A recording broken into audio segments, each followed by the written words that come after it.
Absolutely, of course.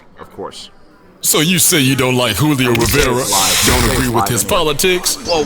Well, maybe you're just a racist. Think about it. You're listening to Conserva Rican and Friends on WAAR Radio. Kathy Barnette is a financial manager, an adjunct professor of finance, founder of Truth Exchange, a ministry that engages minds to think critically and seriously. It's time for the truth. The truth will set you free. Kathy B, Truth Exchange, you ready? It's time for the truth. The truth will set you free. Kathy B, Truth Exchange, you ready? It's time for the truth. Hello! We are so excited. We are recording live from CPAC. I am so excited to be here. With me is my fellow commentator, Julio. How are you? I am fantastic, and WAAR Radio is bringing you continuing coverage of CPAC 2016.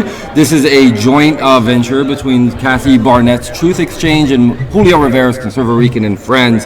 For the first time, they're very exciting here. What are your impressions of CPAC so far, Kathy? I am loving it. I have met so many people. I mean, because in the world of being conservative, you tend to think that it's just you. You're all alone. You're on that mountain all by yourself. So coming to a place like this and you begin to see the rooms filling up and people just coming with a big smile on their face. No one's running at you with a machete. It just is good.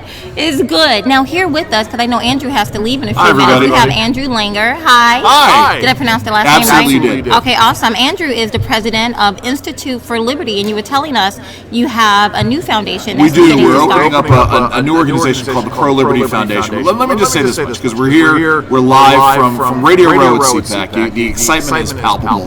As I'm fond of saying, every CPAC is different, and this CPAC is no different. And so it's different, but it's no different. Well, no, it really is. It's always exciting. There's always something new happening. Either they changed the venue or they've expanded things. I mean, last year at this time down where we are on Radio Row, we were at the entrance to what they call CPAC University, which is the big education initiative that has now become the Activism Boot Camp. It's always exciting. I always feel recharged when I come to this event, meet new friends, get to talk about what we're up to. And so the big thing is this new Pro-Liberty Foundation. I know, and we were kind of laughing a little bit because you said it's all about pro-liberty. Yes. Like don't be a fascist, don't be a socialist, don't be a communist, don't be a statist. That's exactly right. Pro-liberty. And then I challenged you with, but aren't you being a bigot if you don't think all worldviews are equal? So it's funny. I grew up in New York. I went to a leftist high school that was an ethical humanist high school. And ethical humanism is essentially a moral relativist philosophy, which really does treat it this way. And it's funny because since I've graduated, and as the left has gotten progressively more crazy, ridiculous, to sort of watch that bizarre all philosophies are equal worldview collapse upon itself has been almost comical. And tragic in certain ways. As to me, I think the kids who are in these educational institutions are not being served. I'll give you an example.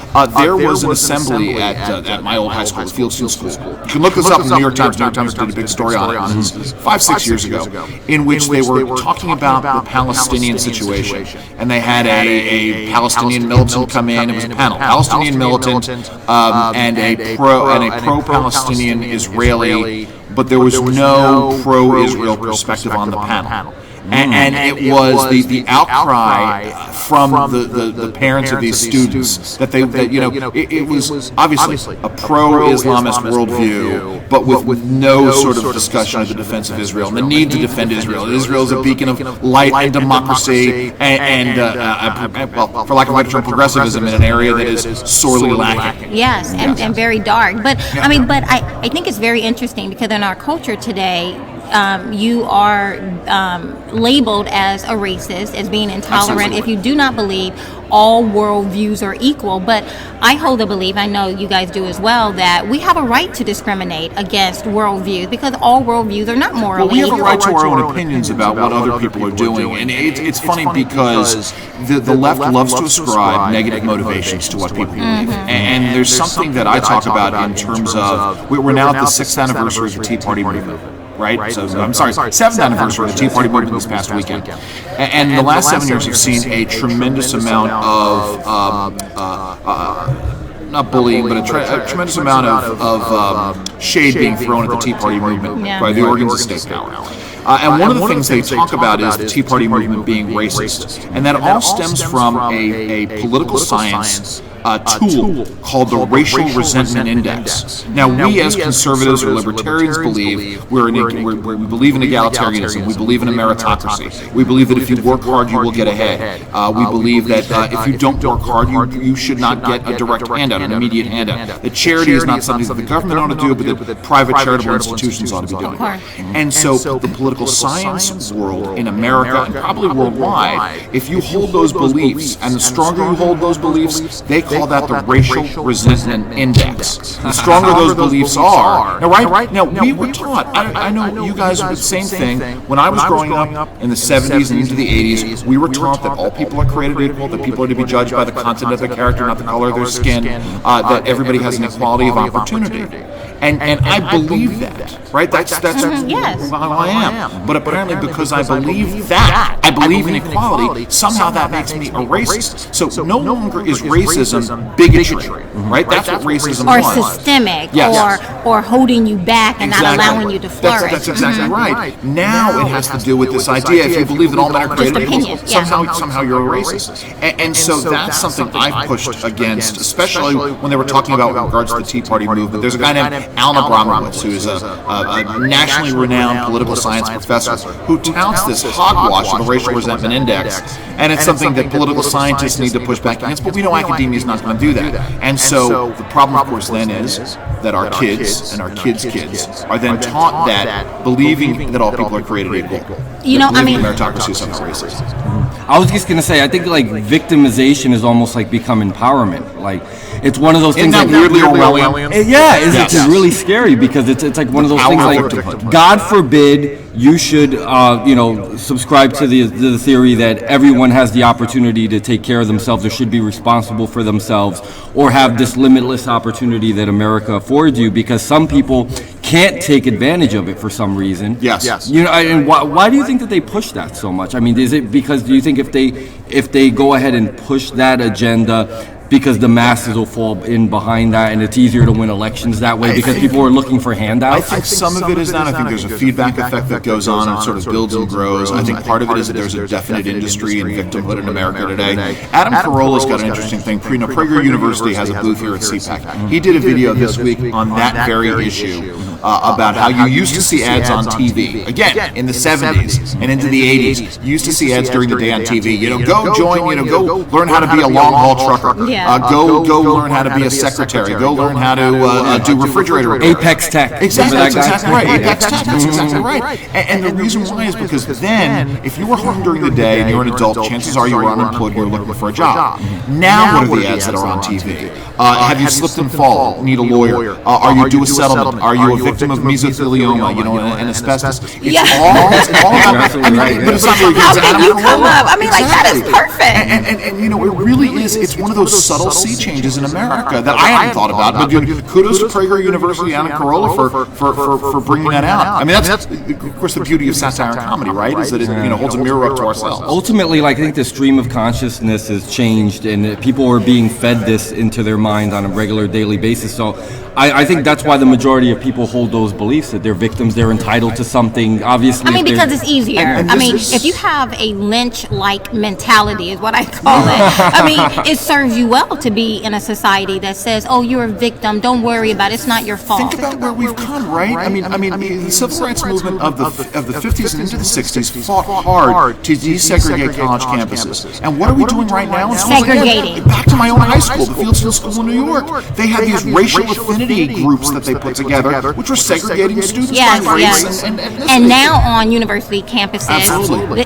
they're calling it a silent space. Safe spaces. Yes, safe spaces. Yes, safe spaces. Segregation. It doesn't make any sense. So part of the reason why we started this new Pro Liberty Foundation is to sort of gin on this issue. What we're talking about with Adam Carolla, we believe that we are not doing as good a job as talking about what America should and would look like if a pro-liberty agenda were enacted. It's part of the reason why the right lost the battle on Obamacare.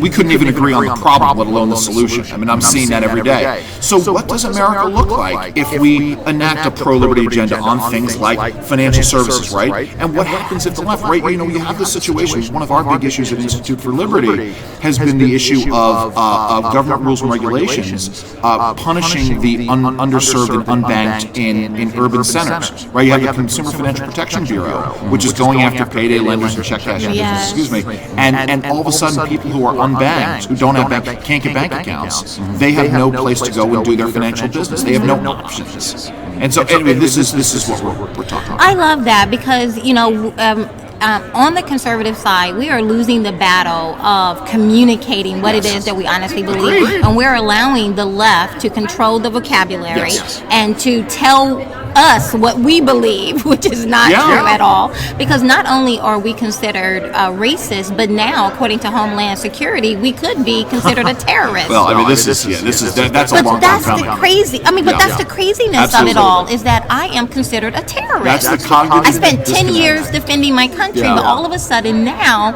I'm considered a terrorist because I'm patriotic. Well, it's funny because there was a Saturday Night Live sketch back in the early 90s. Kevin Nealon, he was the politically incorrect PI. And it was turning this concept on its head. I mean, he was a guy, he was at an abortion, it was a break-in at an abortion clinic, of course, Saturday Night Live. And he kept trying to push it down the road of, it was a group of African-American thugs who came in looking for drugs. And the abortion clinic provider was like, no, it was clearly anti-abortion protesters. Set that aside for instance, for a minute.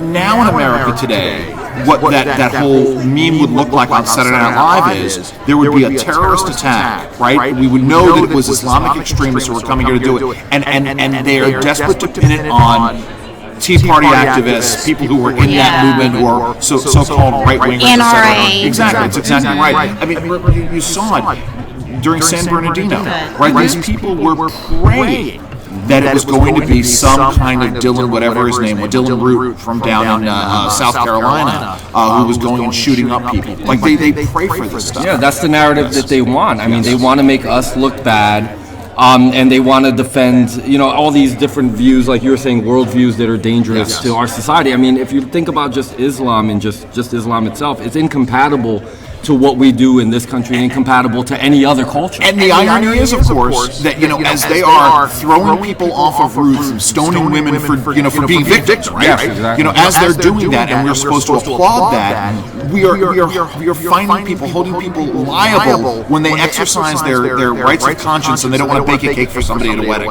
I mean, this is how backwards America has become. It is so backwards, right? Because where are the feminists? Where is the homosexual agenda when it comes to drawing a very clear line with Islam and allowing Islam to come in and the proliferation of it, even Sharia law it's not compatible with their introduced. inclusiveness because they want everything inclusive. But it's illogical. But it's inclusive in a really weird sort of bizarre because they would way. get their head chopped off or whatever the case They'll get may be. strapped into a chair and thrown off a roof. There you go. So. Thank you so Thank much. you guys very much. I'm sorry I Andrew. had to duck out, but this was Yes. It was very enlightening. Thank you so much. And I love hopefully your we can have you on memory. sometime. Thank you. And I'll see you guys when I move in down the road in a couple of hours. Yes, exactly. Thank you so Take much. care, guys. Alrighty, Hey great. guys, we were just listening to Andrew Linger. He's the president of the Institute for Liberty. We are on Media Row at CPAC. I am excited. We had some bumpy roads at the start of all of this today. Yes, we did. Well, Technical difficulties. starting last night, right? Yes. But by the grace of God, we are here. You're listening to a Truth Exchange with Kathy Barnette and Julio Rivera. Yes, Conservative Weekend and Friends, joint collaboration, continuing coverage of CPAC 2016 on We Are America Radio. Woo-hoo! All right, and we are joined now by Megan Barth from ReaganBaby.com. Very excited to have her today. And I want to ask you, because one thing we didn't get a chance to approach with Andrew, and I just want to get, what are your impressions regarding what just occurred on Super Tuesday? We had, as far as the GOP party is concerned, record turnouts at the polls. We also are seeing a record amount of people coming into the GOP fold and registering some for the first time with the Republican Party. I can speak specifically to California and Nevada because that's where I lived half my life. Awesome. In California, I remember in 2008, in my county specifically, which was Orange County, there was a 40% drop in GOP registrants after Barack Obama won the election because they were so fed up with the Republican Party. A lot of them went independent. Now, transfer over to Clark County, Nevada, where I live now. There was a 50% increase over last election in GOP registered voters. Because people, now the opposite, so sick of what is occurring. Well, people are finding, if you want to call it hope, if you want to call it leadership, if you want to call it trust, in the GOP brand.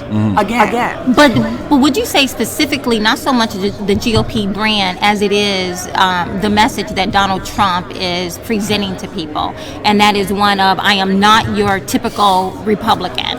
I am for America. Do you think people are more interested in that particular message than they are in the general Republic brand?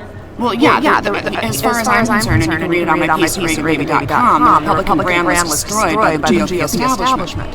Because they stood for nothing. Exactly. If they stood for limited government, we would have a limited government. If they were conservative, they would have passed omnibus. If they were conservative, they would have gotten behind Ted Cruz out of the gate. Exactly. I mean, but that is really interesting. And you guys can go, I read it this morning. It's a really fascinating article by Megan. Go to ReaganBaby.com and they'll be able to see that. What's the name of the article again? I was trying to pull it up real quick. GOP losers don't pick winners. Yes, but it is exactly what you're talking about right now, is that if the Republican Party was truly conservative, we would have far more endorsements behind Ted Cruz. If the GOP party was truly about fairness and equality, then they will allow the American people to pick their next winner, which as of right now appears to be Trump. Yeah, you know what I think it is? Remember in 2014, we had these record gains in the House. We took over the Senate. And I think that the people were fed up because immediately right after that, and this was always my timeline for it, like Barack Obama said this election should be a referendum on my policies. In October, in November, the Democrats got killed. And then in December, right when we were 1 month away from getting all these people who campaigned on a conservative platform in, Boehner went ahead and pushed the Cromnibus to get it on Harry Reid's desk before the new Congress took over. And you couldn't hold these guys accountable for it yet. And then what happened this last December with Speaker Ryan? They passed this, the omnibus, the new omnibus, $1.1 trillion. It's a dangerous bill. A lot of people don't realize there's spending in there for 300,000 visas for immigrants coming in from Muslim countries. So everybody's freaking out over 10,000 refugees. This year, we're going to absorb 300,000 new citizens or people on visas from predominantly Muslim countries. So that's the reason why I think people they feel disenfranchised by the Republican Party, and I think that's why they're gravitating towards Trump unreasonably, because Trump isn't the right guy. Yeah, not only do they feel disenfranchised by the Republican Party, they feel betrayed. Exactly, certainly. Because the Republican establishment campaigned on certain promises. The promises made at that time, whether they be midterm or national election, was to repeal and replace Obamacare, was to defund Planned Parenthood, was to defund or to stop executive amnesty. Yeah. It was all of these promises made, which drove people to the polls. And almost immediately they get into office and ducktail, do the opposite. Why is that? I mean, like, what is going on? Because they're politicians. Yeah. A lot of it's just as politicians will simple say, as that. well, I mean, look at the history. People will say what they want to say to get elected. And so people are right now looking outside of the political establishment. And they have since the beginning. Carson was up in the polls. Carly Fiorina was up in the polls. Trump has always dominated the polls. These are outsider candidates. They don't have a lot of political gravitas. They haven't worked inside the halls of Congress. People want that because both parties have given us $19 trillion of debt. Both parties have grown government. Both parties. If the GOP was the party of conservatives, why didn't they build a wall?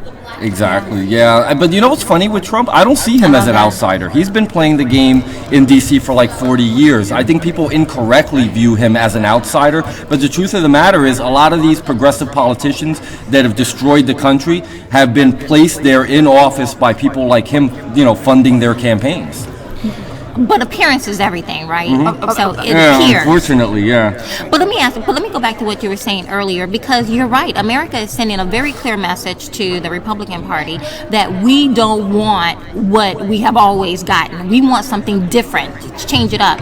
But when you read what Paul Ryan and others were doing, and I think you mentioned that in your article as well, like they're still playing those same old games. So although America seems to be sending a very clear message, we don't want the same old, we want something different. Is the Republican establishment listening to that? Well, obviously not, because you have Paul Ryan coming to the dais accusing Trump, saying that we're the party that's the party of Lincoln and we're inclusive and there's no bigotry. Well, thank you, Captain Obvious. That's how the party has been. Exactly. But to come out now and run with the right-created narrative that Trump somehow has like KKK leanings or something, I mean, it's so ridiculous. They're using leftist radical tactics against the leading GOP nominee. These people within the party. Now you have Romney, who wouldn't attack Barack Obama, who wouldn't go after the socialist policies of Barack Obama. He wouldn't attack socialism. He wouldn't call it what it was.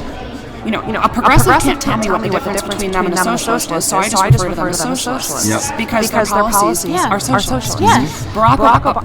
Mitt Romney would not come out and fight with Barack Obama, but all of a sudden he's going to come out and fight with another capitalist? Yes. Now, do you think that it's just sheer arrogance? I mean, one of my favorite scenes, I love James Bond movies, and one of my favorite scenes is when M tells James that it's difficult for someone like him to understand this, but rarely does self-awareness and humility go hand in hand. Are they suffering from that? The fact that they're so prideful that they cannot see their Achilles heel? I think it's pride, I also think it's power. Politics is power. And this is the last desperate grasp to hold on to some power. And the power was given them to... This is the interesting dichotomy. The power was given to these folks by the American people. That's how powerful the American people are. And now we see the powerful Americans rising in record numbers. You're making me feel hopeful. So do I. But you know what's funny? Their power is limited by the Constitution, and they don't seem to understand that. It's almost like those constitutional values have been thrown out of the window, and at this point we're like subjects over this, by this ruling class. We're subjects of this ruling class, unfortunately.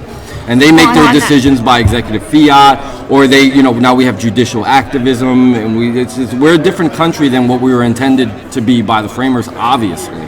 Well, we've gotten so far away from limited government that I don't think the people in Congress understand what that even means. Yeah. Because they're part of the bureaucracy, they're part of the bloat, they're part of the corruption. The Constitution is being used as a thing of convenience. When it's convenient to scream Constitution, they scream Constitution. When it's not convenient, then they just do executive order to do what they want to do. Well, and the GOP is screaming all of a sudden they're conservatives. Well, like I said, if they were the party of conservatives, they would have acted like conservatives for decades, and they haven't acted like conservatives for decades. So I don't really want to hear about the conservative pieties right now from those on the right, when they had no problem nominating and trying to push moderation and moderates down the throats of conservative voters. I've been a conservative. Like I said, if they were the party of conservatives, they would have gotten out of the gate and supported Ted Cruz or Ben Carson or somebody that truly had some conservative chops. A record of conservatism. And they didn't. It's funny, a lot of these people that are running for president, especially, and not really so much on our side, but on the Democrat side, they shouldn't even legally be running. I mean, where's McCarthyism? These people do not believe in what our country stands for. And what is so funny is that generally we don't even talk about the Democratic side, because really it's just so ridiculous. It's a choice between worse and worse. Well, it's interesting. I write this in my article. You have two Democrats, socialists. Hillary Clinton, when you look at her policy and you lay it over the policies or the platform of Bernie Sanders, they're identical. So what is the difference between a progressive and a socialist? There isn't any. Right now, the Democrats have an identity crisis. They can't nominate Bernie. They can't give the nom to Bernie because Because then he's they would out have of to. the closet socialist. Well, right. I actually appreciate that about him. At least he's honest about it. He's not lying about it. Like if you look at their platforms, like you say, they're the same, but at least he's honest. Right. So the Democrat Party is trying to keep the donkey instead of go with hammer and sickle. They're actually fighting over who is less communist. So why don't we? Why doesn't the GOP just sit back and let them broker the convention? And here's the other thing: where are the burners going to go?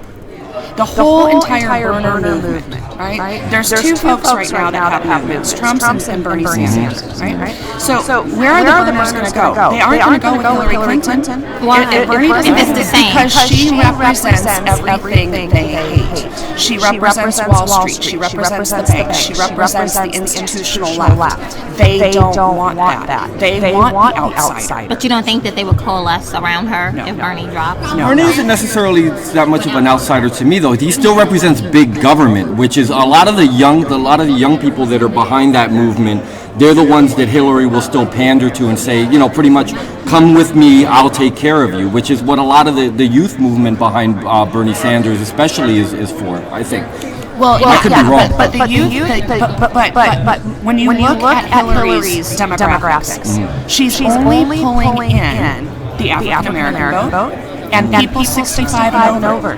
The millennials can't stand her. The millennials are behind Bernie. And when you look at her electability numbers, she's beatable. 7 out of 10 people, maybe 6 out of 10 people, think she's a liar. Oh, yeah. Well, when it comes down to human nature, Just 6? 10 out of 8 people think she's a liar, it should probably. be 10 out of 10. Exactly, yeah. But you have to account for 30% that are just completely lost. They're always like, they have no opinion, or they're completely lost. But here's the thing. The burners have no place to go. The millennials don't trust Hillary. She is a beatable candidate. So anyone that's telling me that Trump can lose to Hillary, no. But now, what about that secret New York Times? With supporters. That is He's filling stadiums. But now, what about that secret New York Times tape, infamous tape, that is supposed to have some huge mammoth information on it that's going to, if Trump gets the nomination and now he's going head to head with Hillary, he will lose because they're going to release this tape, and now there's going to be something so discrediting that he's going to lose. What do you think about that? I never trust the New York Times was anything they say, right? But Trump entered this race not as a neophyte. He entered this race with strategy. He entered this race to win. He did not enter this race to come in second. Yeah. He is a smart man. You don't build a $10 billion company by being stupid. And you don't build it without help. So he has been advised by Senator Jeff Sessions. He is getting endorsements across the board, Doug Hunter. And I don't believe that he is going to be naive enough or was naive enough to know that everything's going to be thrown at him, including his own words. So we shall see. Well, do you think that he manipulated conservatives early on? Because there's a lot of people that are, the one big issue that they have is immigration. He came out really strong. He's kind of reversed his position on that. Do you think he's manipulating conservatives in any way? Or do you think that this is a real ideological change? He's seen the light and he's different and he will govern or attempt to govern as a conservative with the help of Congress? I didn't see him switch his positions on immigration.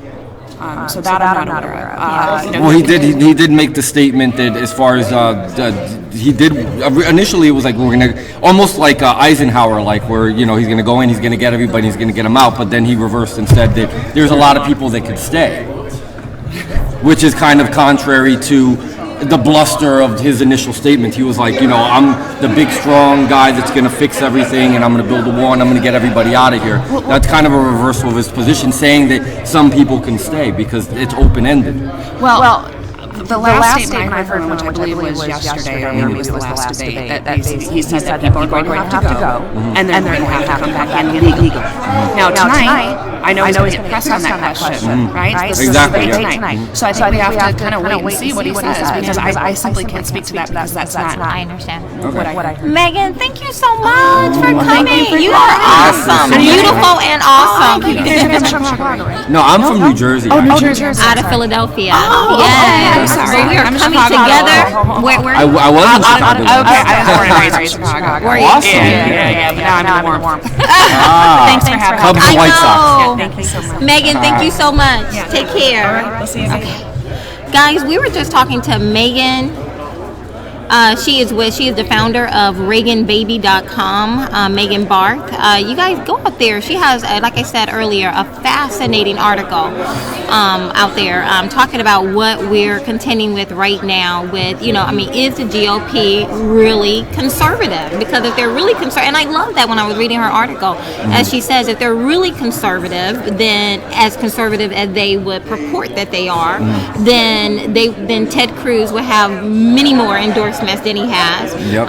If they're really a party about equality and doing the right things, then they would garner behind the person that has, as of right now, the majority of the delegates. But neither of those scenarios are happening right now. So are they really conservative? Yeah. Has the definition of conservatism changed? Well, I don't think that the definition of conservatism ever changes, but I think that the party has changed. Like my feeling right now is that the party has left the far right.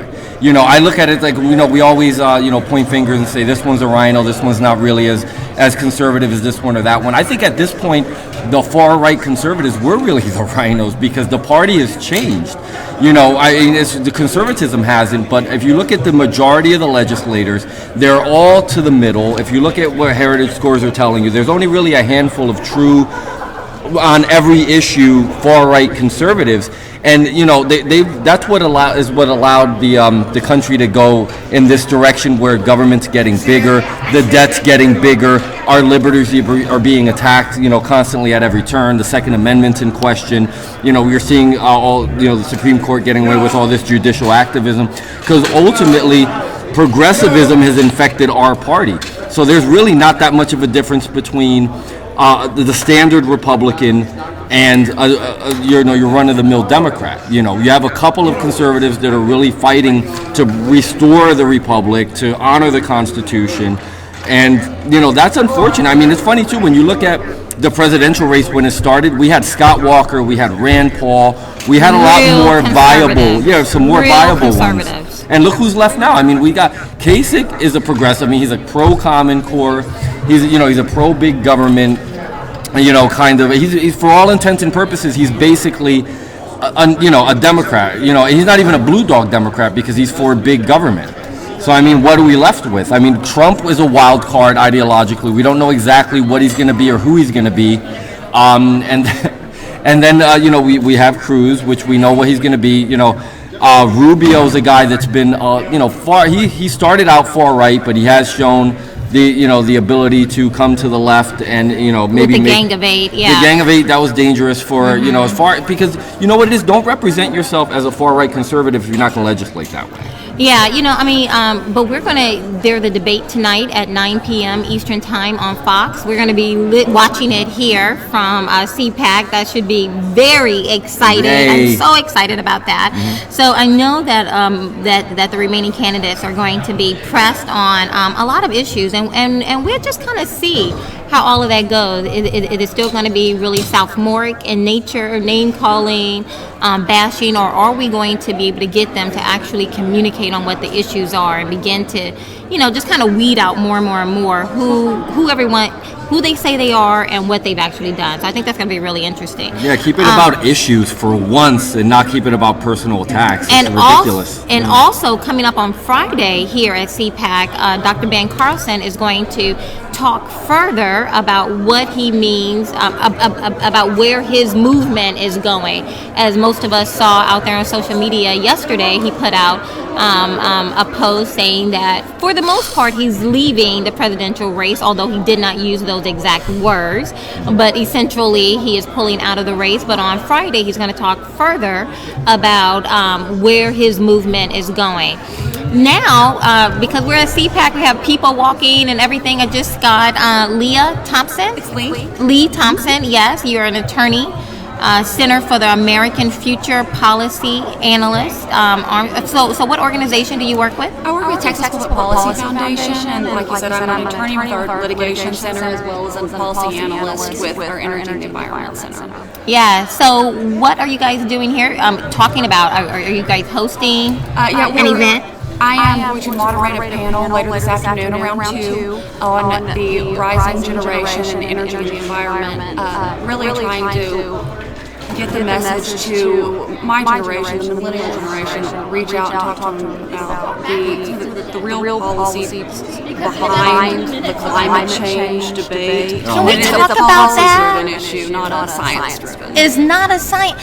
Now expand on that, right? Because you just made a dichotomy. It's not either it's science or it's policy. And if you're saying policy, what's the agenda behind the policy? I think what we've seen the real agenda is government expansion.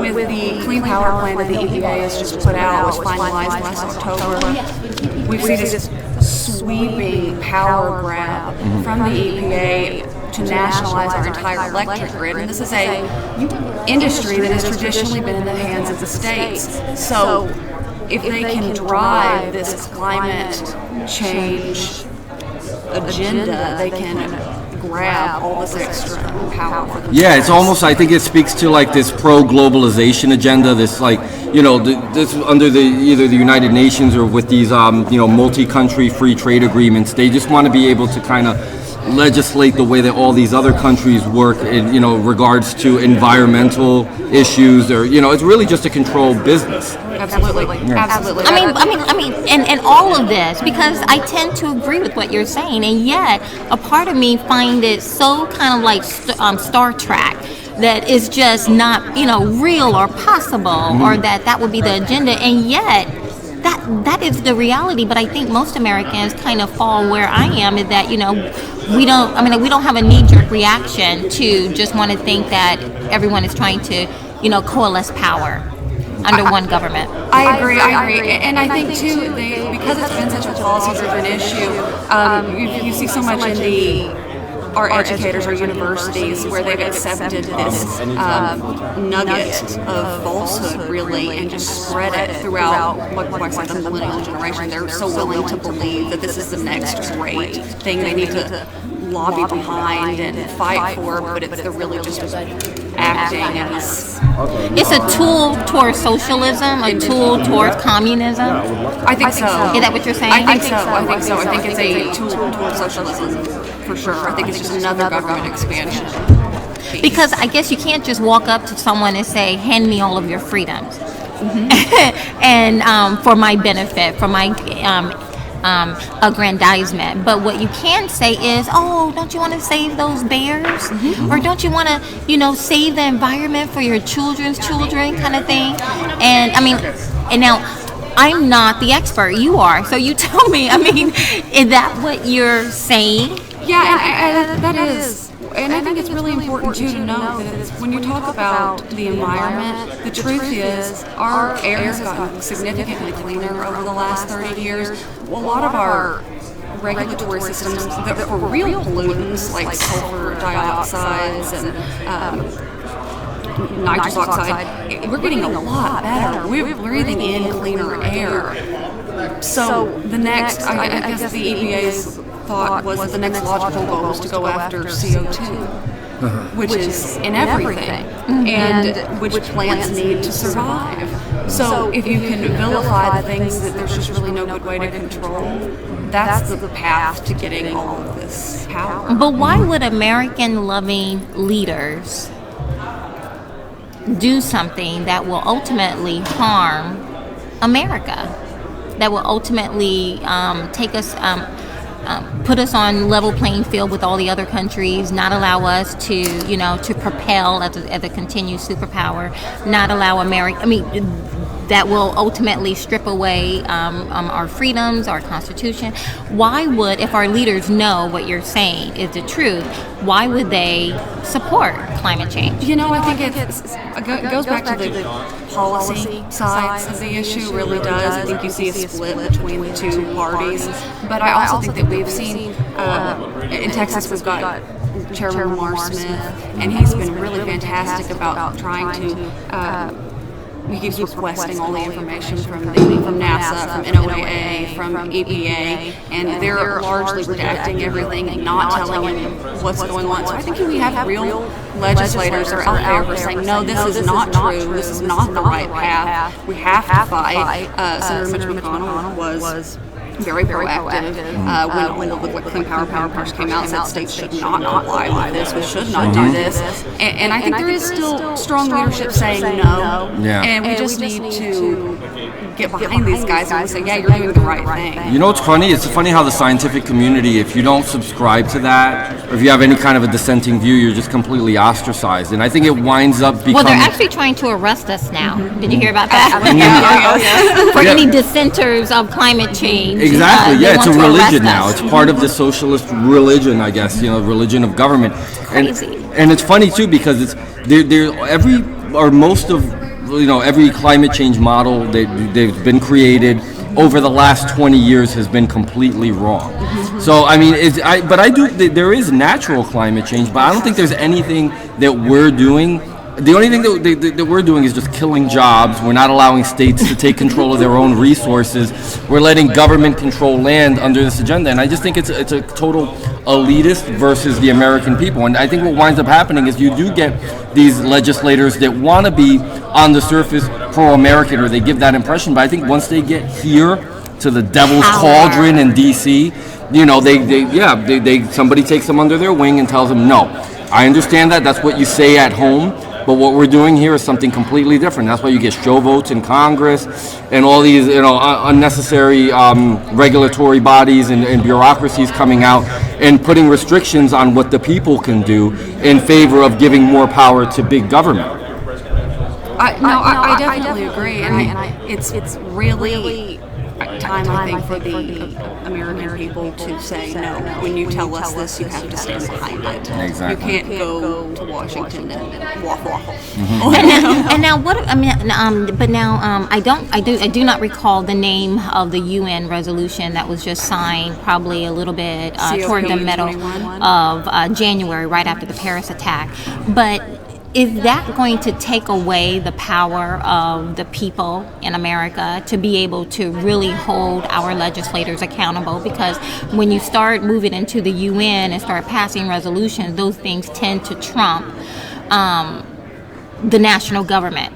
So that's an interesting issue. Part of what they've done is we haven't signed on to it yet, and it looks on the surface. And what is it called again? I'm sorry. It's the COP21 agreement. COP21, like Agenda 21. Yeah. So COP21.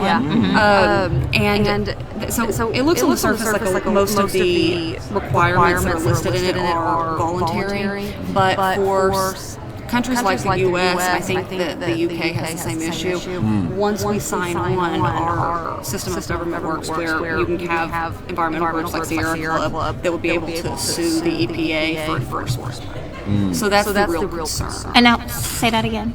So if President Obama went and signed on to the COP21 agreement, and no one has yet, they're supposed to be circulating it throughout their countries.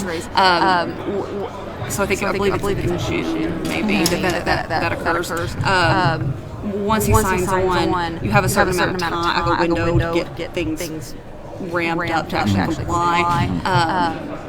The concern is that even though under the agreement there are a lot of not mandatory, like option things that someone like Sierra Club can come in and sue the EPA for enforcement, where they're really working together on this. Right, exactly. But it would be a reverse claimants because you're not.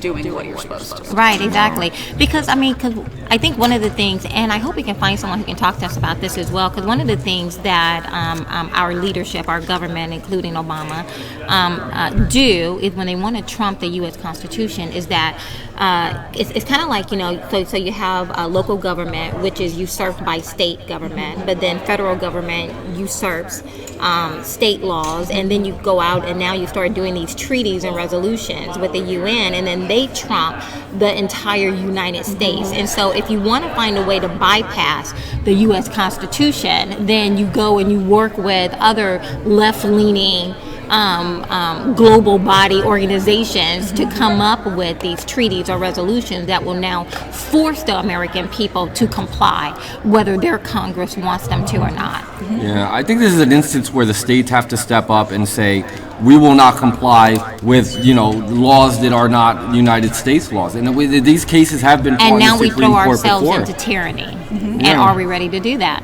And global tyranny is even scarier. No, I don't think so. And one of our projects, I'm not part of directly, but I help out with is a Fuel and Freedom project. And Fuel and freedom. and Doug Dominich is the director of that center. He has been talking to different states, different legislators about signing on to a compact between the states to say that we're not going to comply. And once compacts have traditionally been used for things like port authorities and smaller agreements between states, but it have to be passed in the state and then signed onto by Congress. And once that happened, then it would be law, and then you could have it from. So they're trying to pass a compact between states that will allow states not to comply with UN resolutions. With under the Clean Power Plan. So we will not comply with the Clean Power Plan or the CO2 regulations. Good. I don't want to. I sure don't. You know what? In our pockets, our economy shouldn't want to. And anybody that's actually running for office, this is the stuff that, the average person has no idea about. And this is things that go on behind the scenes. Because we're too busy focusing on all things Kardashian. I know, yes, exactly. So anything that is of real substance, like being here at the CPAC right now, we're not talking about those particular things right now. Or the important issues that are being discussed here by people like Lee Thompson. Lee, thank you so much for coming. Is there anything else you wanted to share before you left? No, but thank you so much for having me. You have a really great CPAC. Why don't you just give us your website and Twitter stuff so people can find out how they can learn more? Yeah, excellent. So you can find us at texaspolicy.com. All of our centers are listed there, and yeah. Okay, well, fantastic. Thank you so much. Thank you so much, It Lee. was very enlightening. Thank you. All right, and I'm here with Kathy Barnette of the Truth Exchange. My name is Julio Rivera, Conservative Rican and Friends, on our joint collaboration with continuing coverage of CPAC 2016 on We Are America Radio. So how you feeling? I'm feeling encouraged. Me too. Because again, as a conservative, and then as a black conservative, you being a Puerto Rican conservative, you tend to feel as though you're in the minority when you stand and you look at the world and you're looking at what's going on, and you're like, wait a minute, that doesn't make sense. But the Democratic Party is trying to shovel down my throat right now. But nonetheless, you feel as though you're on an island, and then to come to a place like this, I would just strongly encourage it. I am so excited that I came, just to be in a room of friendly faces and for the most part like-minded.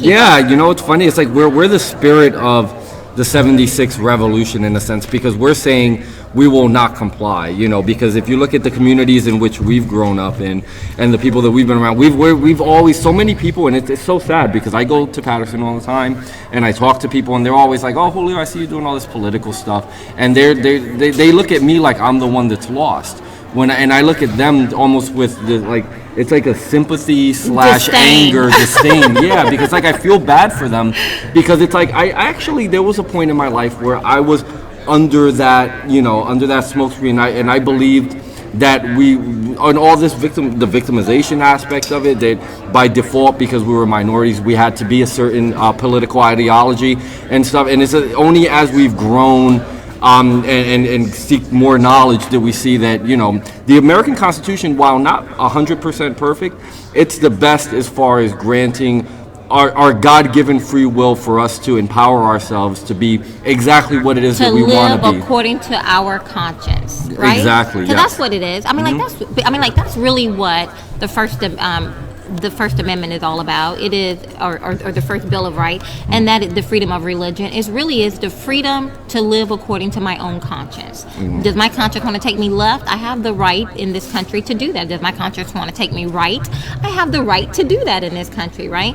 But this is just I wanted to also bring up, because we're talking about some of the idiotic ideology of the left. And I don't know if you saw this article where Michelle Obama, she was on TV One, which is a predominantly black television station, and she says, and let me quote, she said, now this is our first lady, okay? She said, that's my message to voters. This isn't about Barack. It's not about person on that ballot.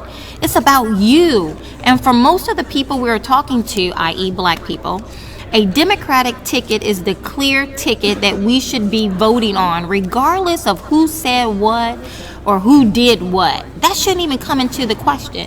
Oh my God. Now, our first lady goes onto a predominantly black television station and says, listen, it does not matter what they say or what they do, you vote Democrat. And the moment I read this, I thought about slavery and the plantation. Yes. Because one of the things to remember is that all overseers were not white. They also had black overseers they call drivers. And when you have someone like the First Lady coming on a national television show talking directly to the heart of black people and say, listen, we don't care about your opinions. We don't care about your thoughts on the matter. You just stay on that plantation. You vote the way we're telling you to vote, and that's exactly what it is. Now you can whitewash it and make it and put bows and ribbons all around it. But essentially, what she's saying to black people is that you stay on that plantation. Don't you dare get off that plantation. You do what we tell you to do. And the thing to remember, once again, during the times of slavery, all overseers were not white. We had black overseers as well, called drivers, and that is truly a black driver statement. Stay in your place, black folks. And your place is the Democratic ticket. Don't you think? Don't you? No, God forbid. It's funny too. Just the title of the article: "We must teach young blacks to vote Democrat, no matter who's on the ballot." It's like not even encouraging free thought. It's almost like the situation in California a couple days ago with Ben Shapiro, where he went out there to go ahead and just give a speech, and they were riots, protests, and even the professors from the school were tearing down the flyers. The progressive left and the Democrat Party obviously do not encourage free thought. They want to control what you think, what you do, how you vote. They want to give you no gravity at all to make your own decisions. It's really sickening. And she should be encouraging free thought. She should be encouraging people to seek knowledge. As a black woman, coming from her background, which is not one of lavish living, and yet she has obtained one of the highest levels in our country as a black person. And what is the message when she turns around to look at other black people? What is the message that she's giving to other black people? Stay in your place. Exactly. No one has to work hard for your vote. No one has to come and woo you. It doesn't. She says, and I'm quoting, "It doesn't matter what they say or what they've done." That shouldn't even come into the equation. Really? You know what's funny too? Because if she had grown up staying in her place and not looking to advance or further herself, she would have never gotten to the level that she got. So it's almost like these elitists want to keep everybody else down and prop themselves up. But that's what we've been talking about. Whether we've been talking to Megan, oh my goodness, Megan, please forgive me, Megan Barth. Whether we've been talking to Lee Thompson. Lee Thompson. Who else we've been talking to? We've been talking to a lot of people. A variety of people today. But there was a gentleman that we started talking to earlier today. He was just so amazing. Yes, he was. But nevertheless, Andrew Langer. Mr. Langer. Andrew Langer. But here's the thing: it's the distinction between policy and what is science. Science meaning what we know to be facts, what we know to be true. Not theories, proven. Not emotions. Get out of your emotions for a minute. Hashtag get out of your emotions. I think that should start trending. You know what? Yes, I think it's going to go viral. I think that one should start trending real soon, right? Get out of your emotions. So, but that's where we find ourselves today is at the crossroad between policy, which means advancing my own personal agenda, versus what is science, what is true, what is facts, what is logical, right? That's where we find ourselves across the board. And so I just had to bring up Miss Michelle Obama before we got off here. We're getting ready to get off in a few moments. But I had to bring that up because I think that is just it kind of serves as the capstone of where we find ourselves today, right? It's not about doing what's right. It's not about critically thinking. And you guys have to remember, when you go all the way back to our founding fathers, their mindset when they wrote the Constitution and they laid it out the way that they did was that they were handing it over to an American populace who was educated and who would remain educated, who would remain vigilant over their freedom, right? They never assumed that one day we would be where we are right now, about as dumb as a box of rocks for the most part. And you know what's funny? They're brilliant in a way because you just used the word vigilant. And you have to stay vigilant, to make sure that you prevent, evil men from coming in and perverting the Constitution. And some of the things in the Constitution, like you look at enumerated rights versus like the 10th Amendment and things like that. That was, I think, written that way to make sure that we kept the fight alive, so that everybody was always aware that, centralized federal government is evil. So you have to fight against it constantly. Yeah.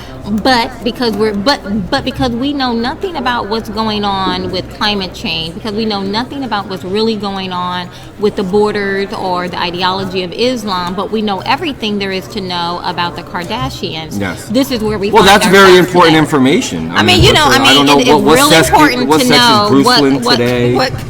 is Lamar Odom alive? What's going on with them? We need an update. You know what? It is trending constantly, right? But that's the reason why. We did not get here by accident, and we did not get to where we find ourselves today overnight. This has taken some time to get us as an American population to be as dumb as a box of rocks as we are. Regressive progressivism is exactly what it is. And that is where we find ourselves. Say that again. What is it? Regressive progressivism. Yes. It's another ism. Regressive progressivism. Regressive progressivism. Say it 5 times fast. See if you can do that without stumbling. Oh my goodness. Julio, this has been a blast. We're getting ready to sign off pretty soon, but we are recording live, or broadcasting live. Yes, we are. From Radio Row at CPAC 2016. Yay. Yes. And I'm so happy. This first one went off very well, and we'll be back tomorrow.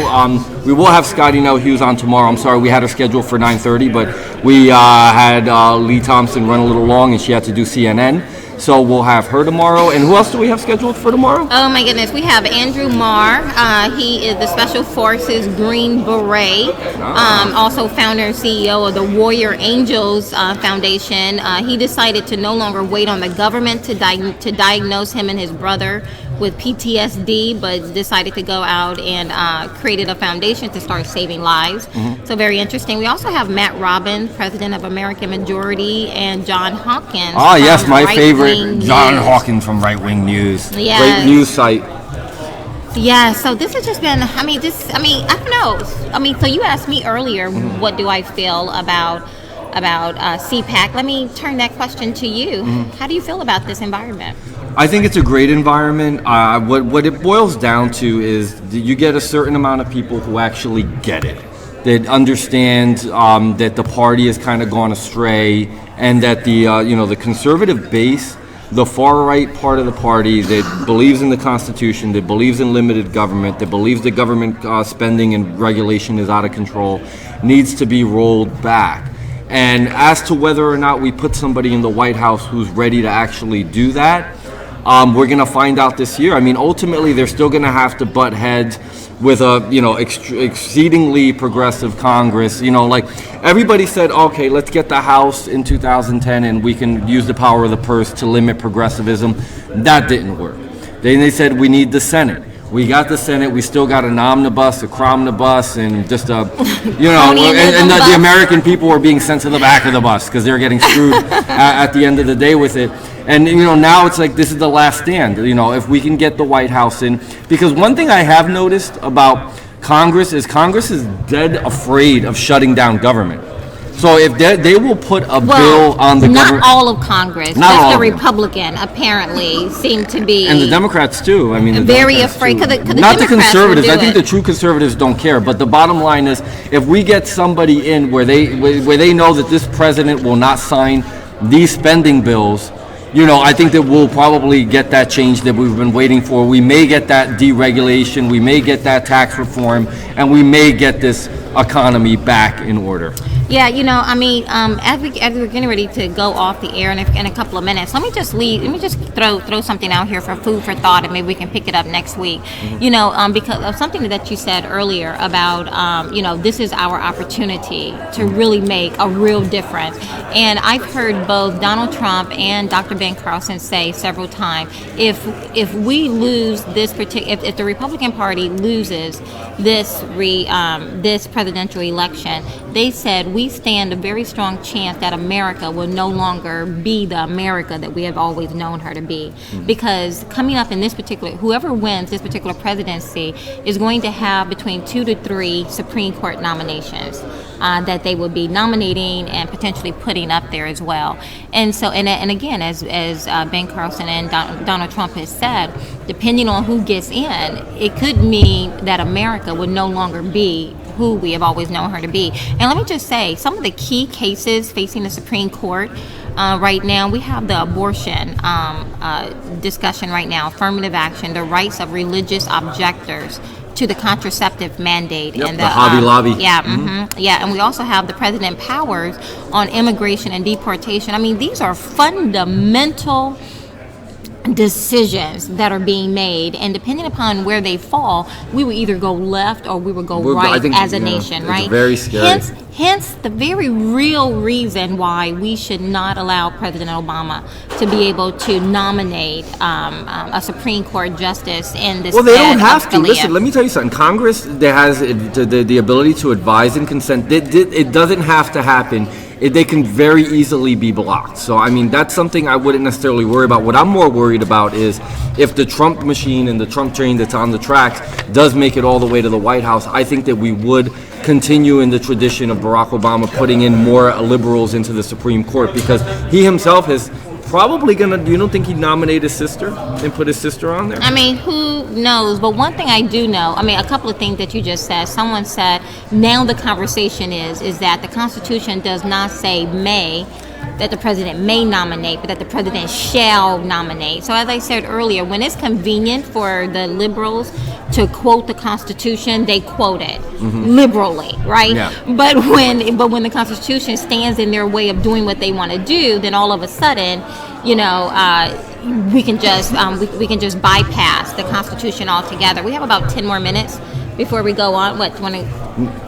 So here we go. So anyway, nonetheless, we have a lot. There's a lot at stake right now just for our country in general. Yeah, I know. It's very scary.